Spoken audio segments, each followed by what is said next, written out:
So, my name's Simon Halsey, and I do two things. I'm a professor of music at the University of Birmingham, where my job is to teach choir conducting and to arrange all the choirs. We've got 10 on campus. We're a really musical university, and music's a really, really important part of the life of our community. And the other half of my life is to train the chorus of the City of Birmingham Symphony Orchestra to give concerts, but also it's a great big sort of family feeling. And at the City of Birmingham Symphony, between the chorus, the youth chorus, the children's chorus, the youth orchestra, we've got about 500 people active as amateurs within the umbrella of the leading professional music making body of our city. And my talk is going to be called A Musician's Life on Pause. And although I'm going to describe various difficulties I've had over the year, I don't want any sympathy. I'm aware that I've done okay during the course of this year, and I'm aware that very, very many people have had a really terrible time. So I'm not looking for sympathy. Exactly a year ago today, a year ago from this recording, I was doing what turned out to be my last concert. I've had a year not working, or at least not working on stage since then. Very briefly, what was my life like before March 2020?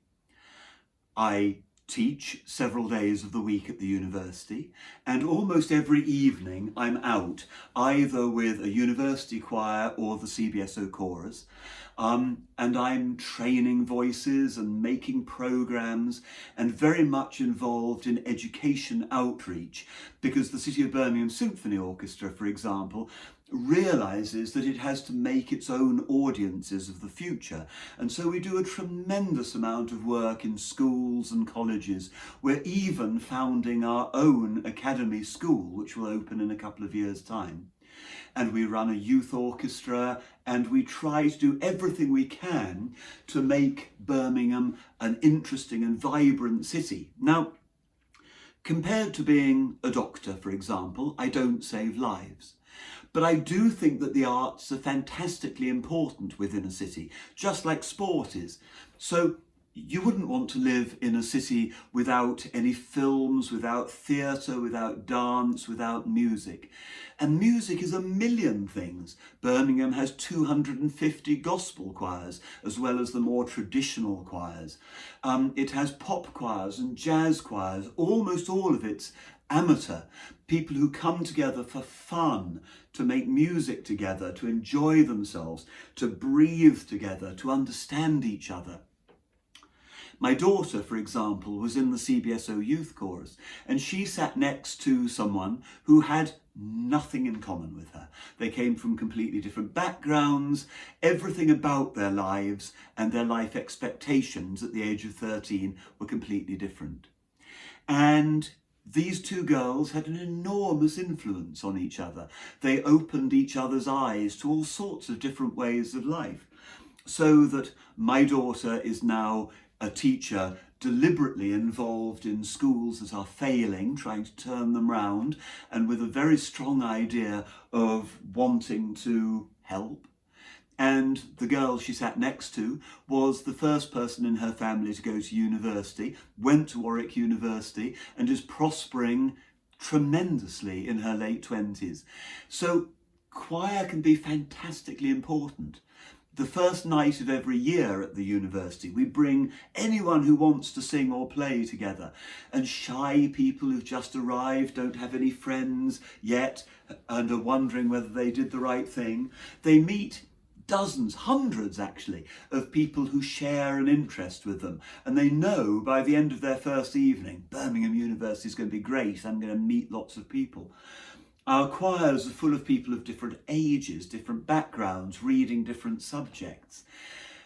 And we work with a great literature that does feed the soul and it does feed the mind.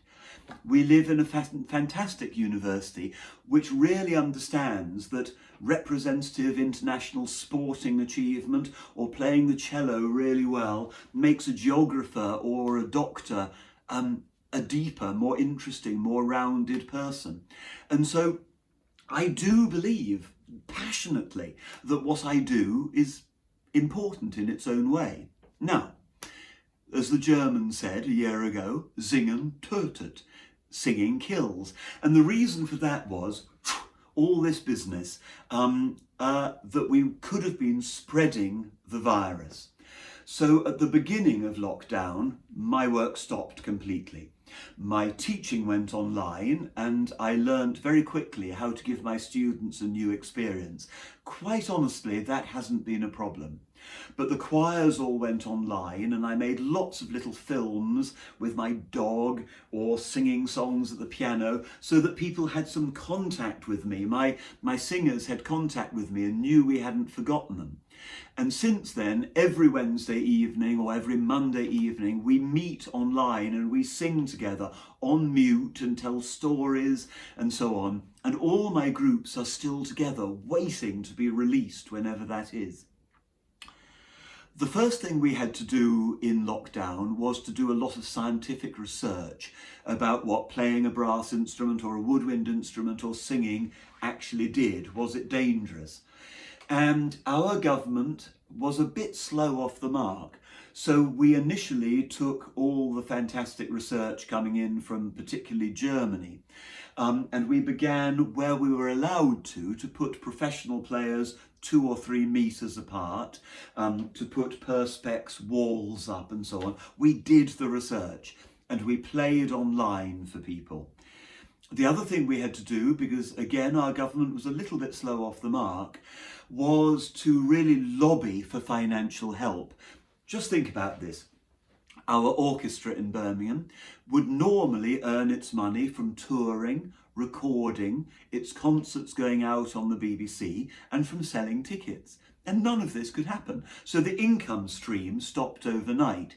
Now, of course, we were able to furlough all the players. There was lots of help. We were not going to go out of business. But as I say, the first 3 or 4 months of lockdown were all about lobbying. It was quite a shock to the system. Then it sort of got worse because everyone got a bit bored and we weren't quite sure when we were going to come out of lockdown. So we've had to work very hard on creating all sorts of interactive things on the web. And, you know, this hasn't been bad.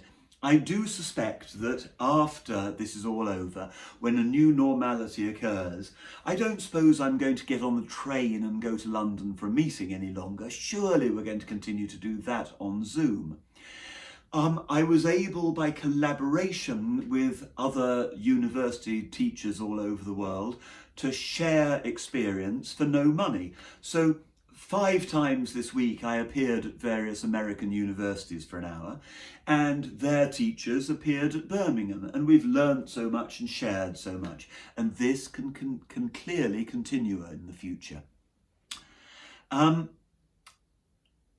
One thing that was very odd at the beginning of lockdown was the suggestion in society that the arts and the media and so on, which is an enormous part of the economy, was somehow not viable, that we needed to go out and find proper jobs.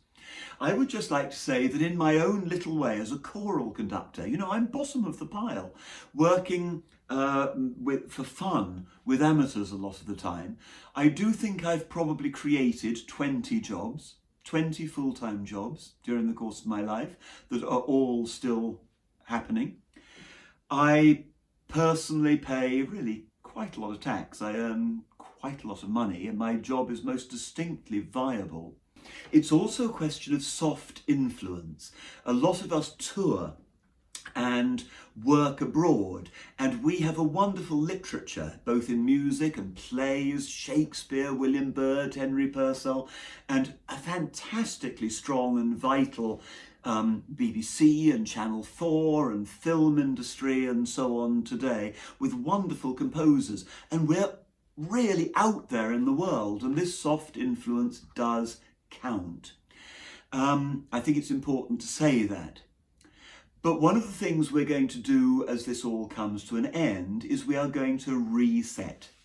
So on the assumption that furlough sees us through and that latterly the government has come up with help for our organisations, so that we must say thank you and we will get through that.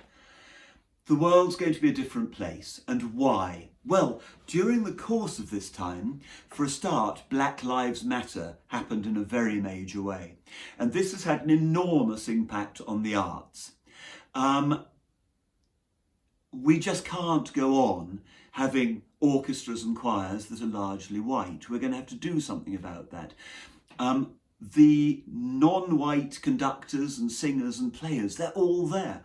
We've simply got to open the doors, find them, encourage them, perhaps change the methods of entry into choirs and orchestras to make it all easier and fairer. Then there's the question of composers. The BBC this year has done an extraordinary job opening our ears to composers throughout history, right back to the 18th century. BAME composers who were working in the 18th century, whose music we just don't know, the Black Mozart and others. There is so much music by women. Again, the BBC is now commissioning 50% of all new work is from female composers. The CBSO has a female music director. The world just cannot be the same. We have to have a better repertoire, a wider repertoire. We have to have better access. And that will go for disability as well. One of the interesting things is we just surveyed professionally my London Symphony Chorus, and one of the questions was to do with disability. Now, we can see that 2 of our members are physically disabled, but it turned out that 16% of our membership was officially disabled, and we are not aware of this enough. So we're going to have to be kinder, more empathetic, help people more, be more aware of how to make what we do, what we believe in, more viable, more open. If you don't have the key to something, you're never going to enjoy it. Let me give you an example. At school, I was given fantastic music and sport. So I love cricket, I love rugby, I love music. But no one taught me about sculpture or pictures, art.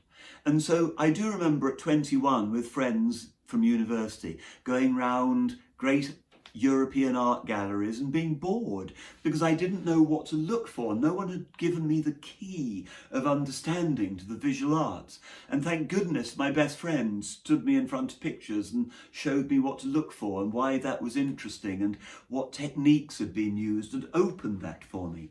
And by the same token, culturally, I simply don't understand American football, but I'm sure I would love it if someone just took me to a match and explained the rules. So the explaining for the arts is going to have to get much better. I think we already knew that, but we have to have new priorities on all that. The other thing is we're not going to travel so much. There's going to be less touring. We're going to be more local. Conductors should probably live in the cities where they conduct the orchestra, not fly in. There's always someone local and brilliant who can play a Mozart piano concerto. We don't necessarily have to bring them from Australia. Just as the Australians have always done, where all their orchestras get together and invite artists in for several months so they can share the costs. So perhaps the Halsey in Manchester, the Royal Liverpool Philharmonic and the City of Birmingham Symphony Orchestra can share invitations to interesting artists, so there's only 1/3 of the travel. We need to be greener. We need, once it's safe, to travel by public transport to our concerts. We need to be more considerate of our audiences, to do concerts in the afternoons for the retired, which we already do and are very successful. Concerts that end earlier, that perhaps don't have intervals, that are shorter. We need to rethink absolutely everything. There is real hope, I think. The present generation of students has been astonishingly resilient. It's possible that my generation, having seen us through the worst of this crisis in the next year or two, will think that at 65, 66, perhaps we've had our chance and that it's time to make way for the next generation. I really do think that the students who persevere at the moment may have rather wonderful chances in a sort of renaissance that's coming. Just as in the 1920s, the roaring 20s, that followed the Spanish flu and the First World War, it was not a time of a lot of money, but it was a time of high creativity. Let's hope we've learned something from this. My life will be calmer, greener, more considerate after all this. I hope yours will be too.